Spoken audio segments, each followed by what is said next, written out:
Hello students, welcome back to the lecture series of Effective Technical Communication. This is Dinesh Mehbubani, HOD in Chemical Engineering Department at LJ Institute of Engineering and Technology. Till now we have completed total 3 chapters. Now which were the 3 chapters? Chapter number 1, that was Dynamics of Communication. Then we studied about chapter number 4, that was Ethics in Engineering. After that we studied about the different etiquettes in engineering that are required. Right.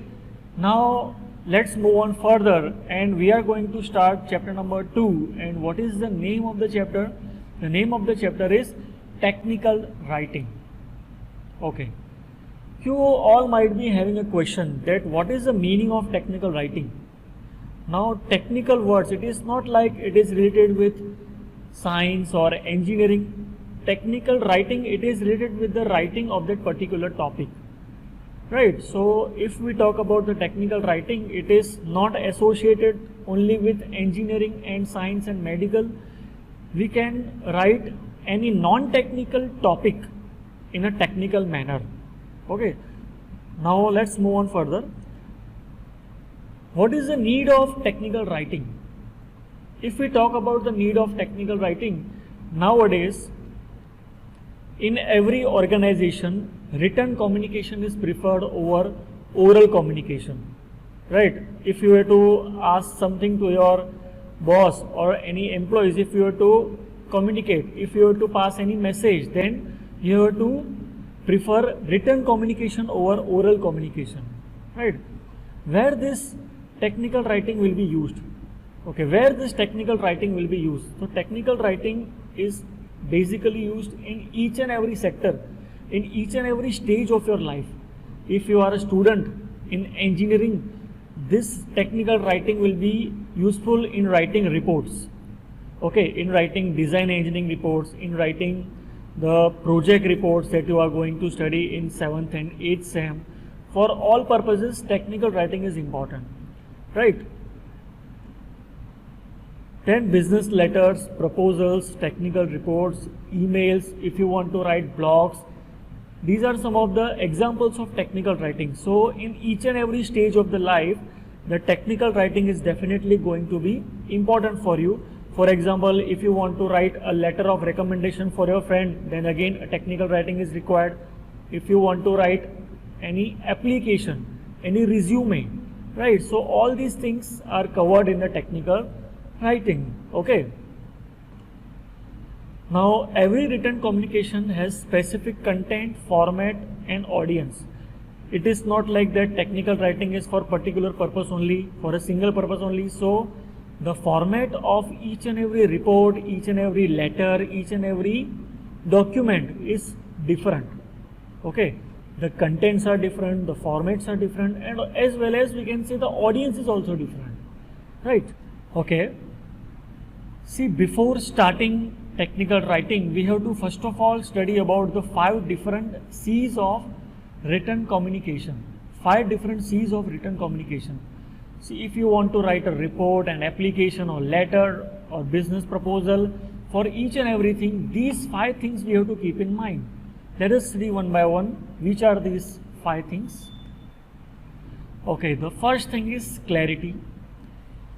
If you are writing anything, right, if you are writing in technical manner, so first of all you have to make sure that your contents are clear. See, whenever you are writing any content, what you have to keep in mind, the topic should be clear. If there are many things to be covered in that, you have to divide the whole content into topics and subtopics. What will happen with this? With the help of this, you can make the content easy, make the topic clear, right? And use appropriate figures, images and diagrams, or we can say charts or graphs wherever you have to, wherever required. Right? For example, if you are comparing, if you are giving any analysis like sales analysis, for sales analysis, it is better to use charts, it is better to use graphs. So with the help of this, you can make the contents more interesting and more clear. Fine. Okay, next one is completeness. See, it is said that half knowledge is always dangerous. Your content, whatever you are writing, should be complete. Okay, you have to completely explain what you are trying to say. If any person is not knowing anything about the contents that we are writing, you have to make sure that even that person is able to understand. So if your communication, if your written communication will be complete, then the particular person will be able to understand that what you are trying to convey. Okay, next one is conciseness. Now, what is the meaning of conciseness? Conciseness means we have to use only important data. We have to remove the irrelevant data that is not important. What will happen otherwise? Sometimes if the contents are very large, if you are not writing the contents precisely, concisely, then what happens? Something that is not important, that is included in the topic. So what will happen? The people will show lack of interest in reading that content. So we have to make sure that we have to use only relevant information, only important data is to be covered, and due to this we can highlight the main topics, we can highlight the important topics, and it will save the time of the reader, right? Okay. After that, consistency. Now, what is the meaning of consistency? If I am writing any report, let's say if I am writing any report, so the consistency is to be maintained. Now, what is the meaning of consistency? If you are using, for example, if you are using the fonts, like if you are using Times New Roman, then in each and every slide, in each and every presentation, the font should be Times New Roman. Okay, so at proper places you have to use the fonts. The uniformity should be there.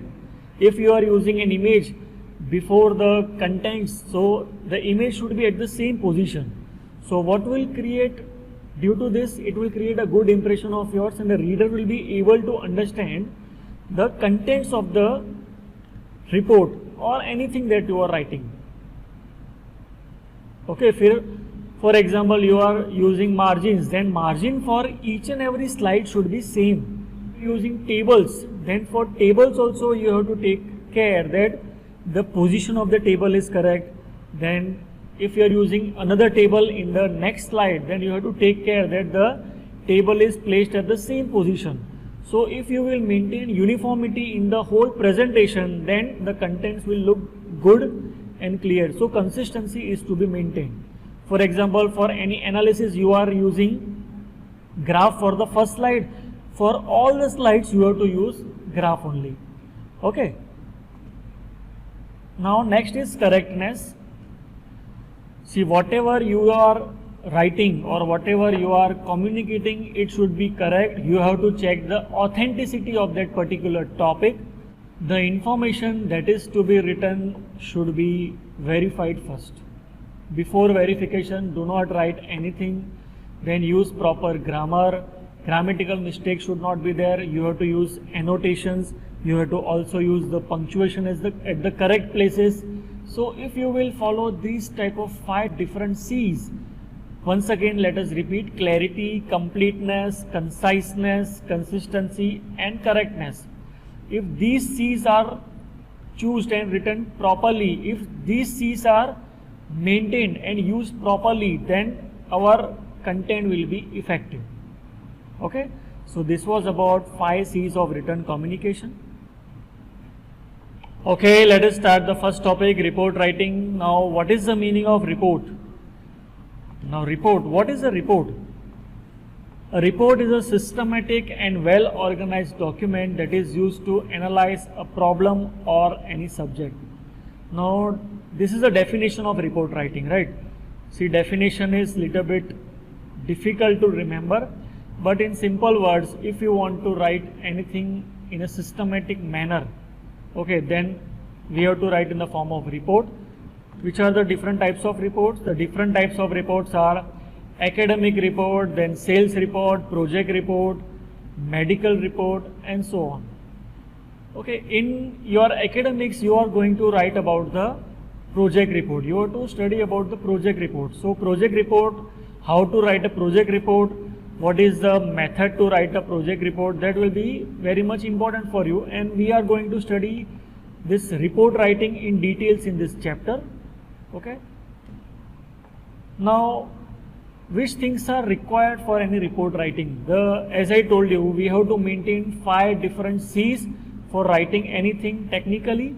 So what we have to remember, what we have to take care while writing any type of report, the report or the contents must be clear, accurate and concise, right? Okay. In this slide, we are going to study about the different objectives, that why we have to write the report, why the report writing is required. For example, if you are doing job in any company, then what are the objectives of writing the report? So the first one is account of progress of some work. Okay, if you are doing some work, for example, you have been given any task and you have been given deadline that you have to complete this task in 10 days, and after some days if you want to report to your boss that I have completed this work, then you have to write that in form of report. So we are writing report to show the progress of some particular work. Then experimental reports. For example, if you are doing any experiments, as in chemical engineer, there may be various situations in your life, there may be various projects in your life in which you have to perform experiments, right? So experimental reports are also one of objectives of report writing. Okay, if you are given any goal, so which are your efforts that are made to complete that goal, that is also one objective of writing the report. Then, for example, if any company is going to follow some policies in future, right? So that policies can be also written in the form of reports. Okay, then recommendation to solve the organizational issues. If you are working in any company and one meeting is held, in that particular meeting you have been given the task to recommend something for the benefit of the company, for the issues, to solve the issues of the company. For that purpose also, if you want to write some recommendation, that is also written in the form of report. So if we say each and everything related with the company, related with the academics is given or written in form of report. So report writing is that much important for you. There are several formats of report. We will study that formats in the next lecture. Okay, have a good day. Bye bye.